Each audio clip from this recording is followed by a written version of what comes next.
बच्चों स्वागत है आपका हमारे YouTube चैनल पे।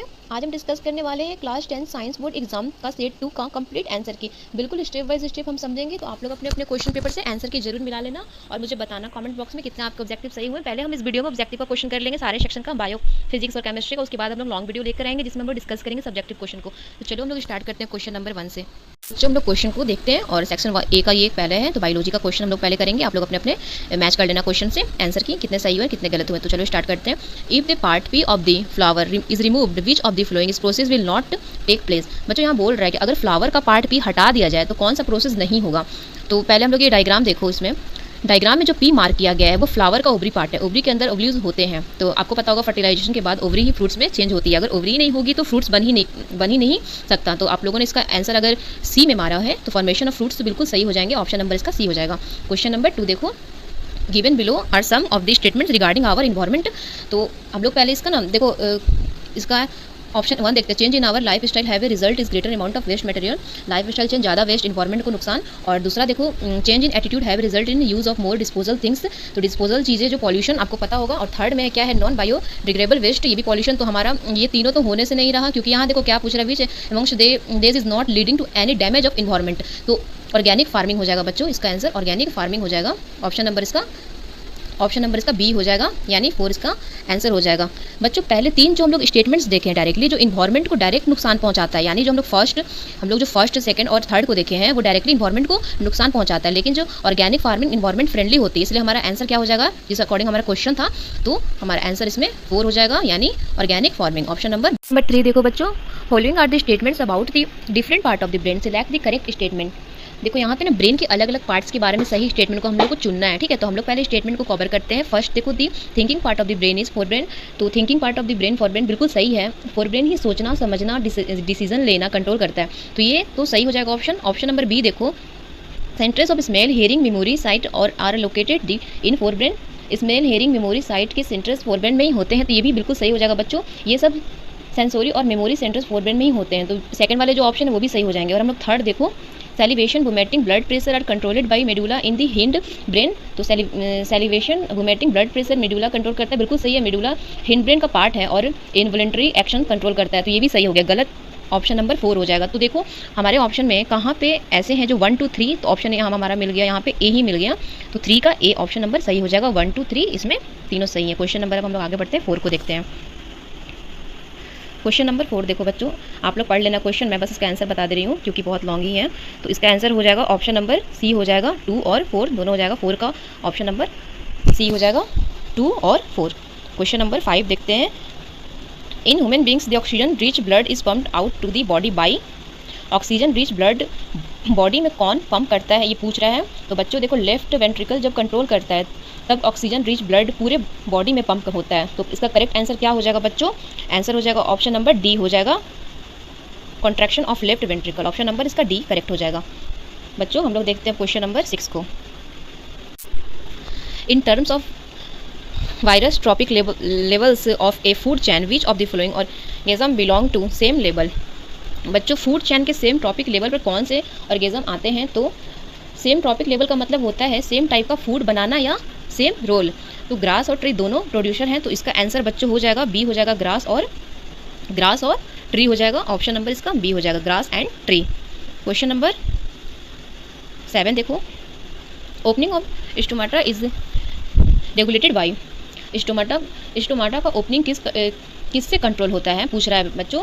तो जब गार्ड सेल के अंदर पानी इंटर करता है तो गार्ड सेल टर्गेट हो जाते हैं और स्टोमाटा ओपन हो जाता है। तो इसका करेक्ट आंसर बच्चों क्या हो जाएगा, इसका करेक्ट आंसर हो जाएगा ऑप्शन नंबर ए हो जाएगा, entry of water into guard cell. Option number A, entry of water into guard cell. तो 7 का ऑप्शन नंबर ए हो जाएगा। अब क्वेश्चन नंबर हम लोग देखते हैं बच्चों। नंबर 8 और 9 में सेशन का क्वेश्चन दिया गया है बच्चों, तो आप लोग 8 कॉलम में लगा लेना। 8 का आंसर हो जाएगा ए में हो जाएगा, और ये 9 का आंसर हो जाएगा बी, ठीक है। पढ़ लेना आप लोग, बस 8 का लगा लेना। 8 का हो जाएगा ए और 9 का हो जाएगा बी। तो अब सेक्शन बी का हम लोग करेंगे आंसर केमिस्ट्री का। क्वेश्चन नंबर 17 से यहाँ स्टार्ट है। When lead nitrate is heated in boiling tube we observe. बच्चों देखो यहाँ कह रहे हैं लीड निट्रेट को जब हीट करते हैं तो क्या ऑब्जर्व होता है। तो जब लीड निट्रेट को हीट किया जाता है तो वो डिकम्पोज होकर लीड ऑक्साइड, नाइट्रोजन डाइऑक्साइड और ऑक्सीजन देता है। तो नाइट्रोजन डाइऑक्साइड का जो कलर होता है बच्चों ब्राउन होता है, तो इसमें आंसर हम लोग का डी हो जाएगा। 18 देखो बच्चों। While washing dirty cloth by soap micelle are for select the correct statement about my cell.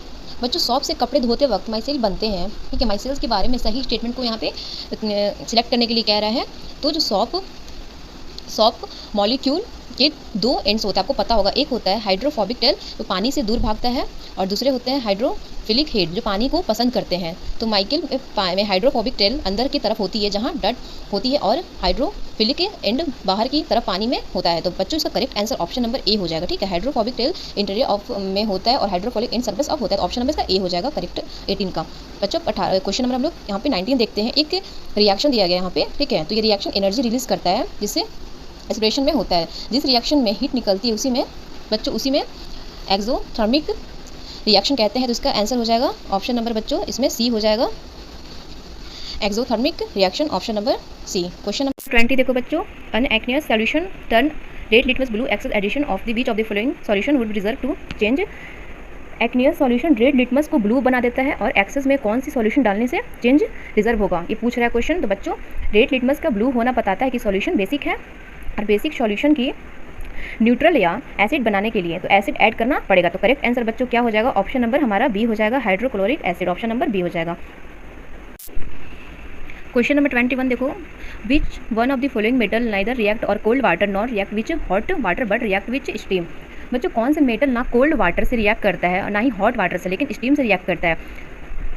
तो सोडियम और कैल्शियम कोल्ड वाटर से रिएक्ट करते हैं, मैग्नीशियम हॉट वाटर से रिएक्ट करता है, आयरन जो होता है वह कोल्ड या हॉट वाटर से रिएक्ट नहीं करता लेकिन स्टीम के साथ रिएक्ट करता है। तो बच्चों इसका आंसर ऑप्शन नंबर सी हो जाएगा, आयरन, ठीक है। होप कि आप लोगों ने आयरन लगाया होगा, ऑप्शन नंबर सी सही हो जाएगा इसका। अब हम लोग क्वेश्चन नंबर इसका देखते हैं, 22 देखते हैं। How will you protect yourself from the heat generated while diluting a concentrate of acid. Concentrate acid dilute करते वक्त हीट से खुद को कैसे प्रोटेक्ट करें। तो बच्चों always add acid to water, never water to acid. अगर वाटर को एसिड में डाला जाए तो फ्लैक्स हो सकता है और जो डेंजरस होता है। तो करेक्ट आंसर बच्चों हो जाएगा ऑप्शन नंबर ए हो जाएगा, by adding acid to water which constant, option number A हो जाएगा। होप कि आप लोगों ने ऑप्शन नंबर ए लगाया होगा। हम लोग पढ़ते हैं question number 23। Alloy are the haemoglobin mixture of the metal of non metal. बच्चों इसका आप लोग लगाना डी हो जाएगा, ऑप्शन नंबर इसका स्टील हो जाएगा। इतना एक्सप्लेन नहीं करना, अभी टाइम नहीं है, डी ऑप्शन लगा लेना। अब हम लोग क्वेश्चन नंबर 24 देखते हैं।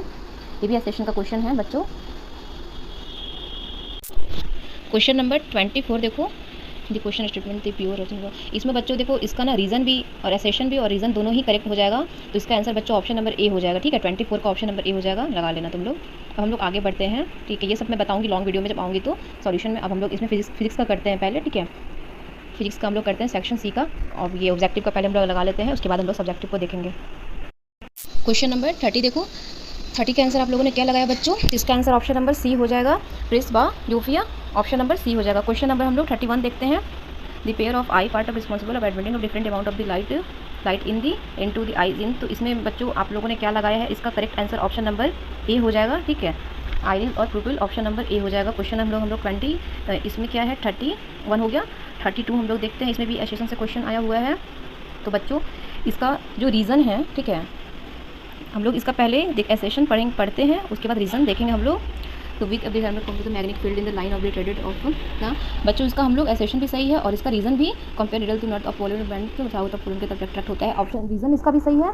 तो बच्चों इसका करेक्ट ऑप्शन नंबर ए हो जाएगा, ठीक है। इसका रीजन ऑफ एसेशन दोनों सही है, तो करेक्ट आंसर ऑप्शन नंबर इसका ए हो जाएगा। Both assertion A and reason are the true and the reason are is the correct explanation of the assertion A. Option number इसका बच्चों करेक्ट हो जाएगा ए वाला। तो होप आपका सारा ऑब्जेक्टिव सही हो। आप लोग बताना कमेंट बॉक्स में कितना सही किया और कितना गलत किया हो।